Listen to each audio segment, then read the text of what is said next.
ओम नमः शिवाय। शिव भक्तों, आप सभी का स्वागत है श्री शिव महापुराण की इस पावन यात्रा में। हम पढ़ रहे हैं रुद्र संहिता का तृतीय खंड। आज का अध्याय है सप्तऋषियों के समझाने तथा मेरु आदि के कहने से पत्नी सहित हिमवान का भगवान शिव के साथ अपनी पुत्री के विवाह का निश्चय करना तथा सप्तऋषियों का शिव के पास जा उन्हें सब बातें बताकर अपने धाम को जाना।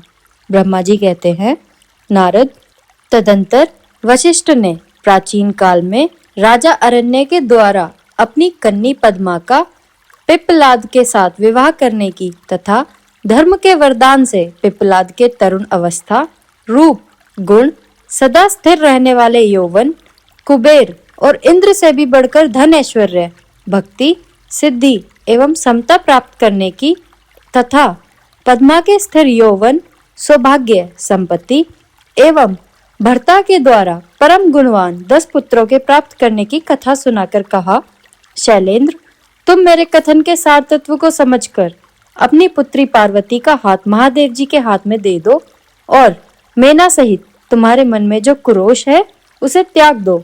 आज से 1 सप्ताह व्यतीत होने पर अत्यंत शुभ और दुर्लभ मुहूर्त आने वाला है। उस समय चंद्रमा लग्न के स्वामी होकर अपने पुत्र बुध के साथ लग्न में ही स्थित होंगे।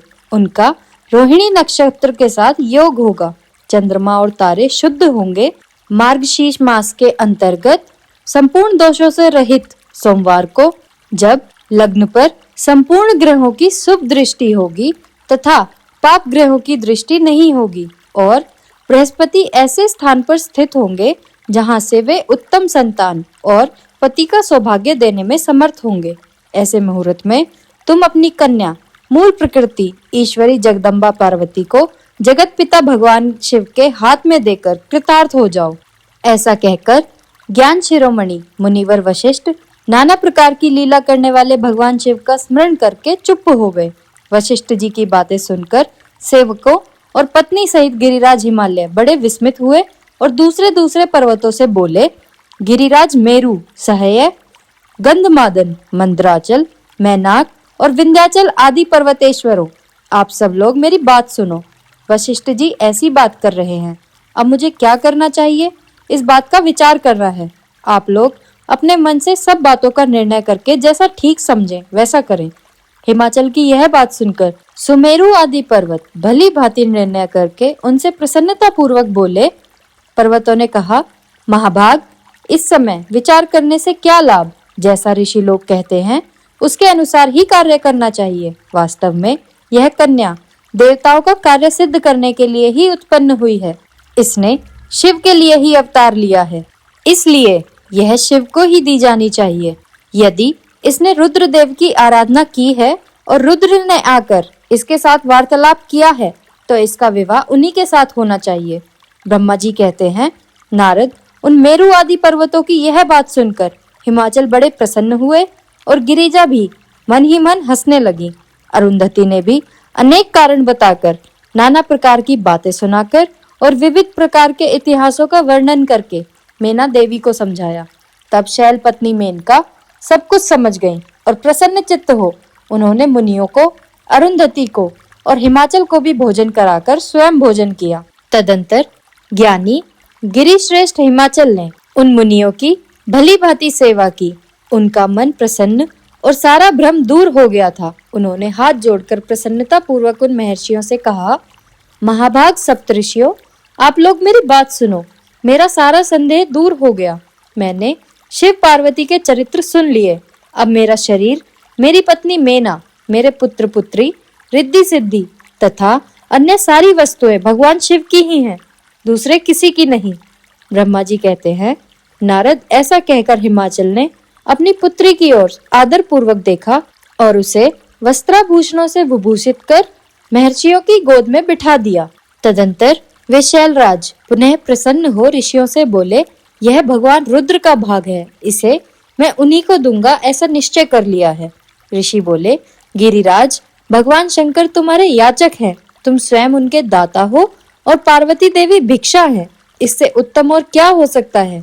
हिमाचल, तुम समस्त पर्वतों के राजा, सबसे श्रेष्ठ और धन्य हो, अतः तुम्हारे शिखरों की सामान्य गति है। तुम्हारे सभी शिखर सामान्य रूप से पवित्र एवं श्रेष्ठ है।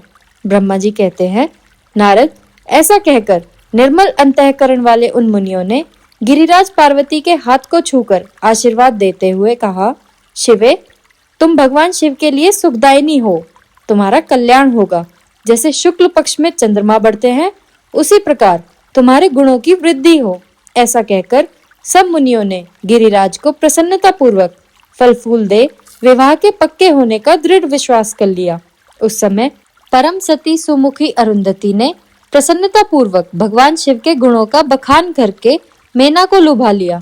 तदंतर गिरिराज हिमवान ने परम उत्तम मांगलिक लोकाचार का आश्रय ले हल्दी और कुमकुम से अपनी दाढ़ी मूछ का मार्जन किया। तत्पश्चात चौथे दिन उत्तम लग्न का निश्चय करके परस्पर संतोष दे वे सप्तऋषि भगवान शिव के पास चले गए। वहां जाकर शिव को नमस्कार और विविध सूक्तियों से उनका सत्वन करके वे वशिष्ठ आदि सब मुनि परमेश्वर शिव से बोले, देवादेव महादेव परमेश्वर महाप्रभु, आप प्रेम पूर्वक हमारी बात सुने। आपके इन सेवकों ने जो कार्य किया है उसे जान ले। महेश्वर, हमने नाना प्रकार के सुंदर वचन और इतिहास सुनाकर गिरिराज और मेना को समझा दिया है। गिरिराज ने आपके लिए पार्वती का वाग्दान कर दिया है। अब इसमें कोई ननु नच नहीं है। अब आप अपने पार्षदों और देवताओं के साथ उनके यहाँ विवाह के लिए जाइए। महादेव, अब आप शीघ्र हिमाचल के घर पधारिए और वेदोक्त रीति के अनुसार पार्वती का अपने लिए पाणी ग्रहण कीजिए। सप्तऋषियों का यह वचन सुनकर लोकाचार परायण महेश्वर शिव प्रसन्न चित्त हो हंसते हुए इस प्रकार बोले, महाभाग सप्तऋषियों, विवाह का तो मैंने ना कभी देखा है और ना सुना ही है। तुम लोगों ने पहले जैसा देखा हो उसके अनुसार विवाह की विशेष विधि का वर्णन करो। महेश्वर के उस लौकिक शुभ वचन को सुनकर वे ऋषि हंसते हुए देवादिदेव भगवान सांब सदाशिव से बोले, प्रभु, आप पहले तो भगवान विष्णु को विशेषतः उनके पार्षदों सहित बुला लीजिए।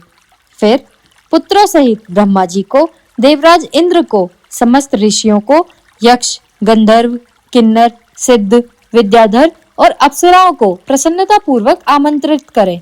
इनको तथा सब अन्य लोगों को सादर यहाँ बुलवा लें। वे सब मिलकर आपके कार्य का साधन कर लेंगे, इसमें संशय नहीं है।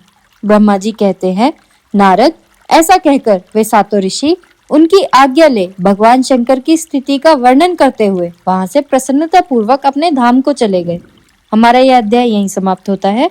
कल हम पढ़ेंगे हिमवान का भगवान शिव के पास लगन पत्रिका भेजना। आपको यह अध्याय कैसा लगा कमेंट सेक्शन में जरूर बताएं। वीडियो को लाइक और चैनल को सब्सक्राइब करना ना भूलें। इससे हमें इस ज्ञान को दूसरों तक पहुंचाने में मदद मिलती है। हर हर महादेव।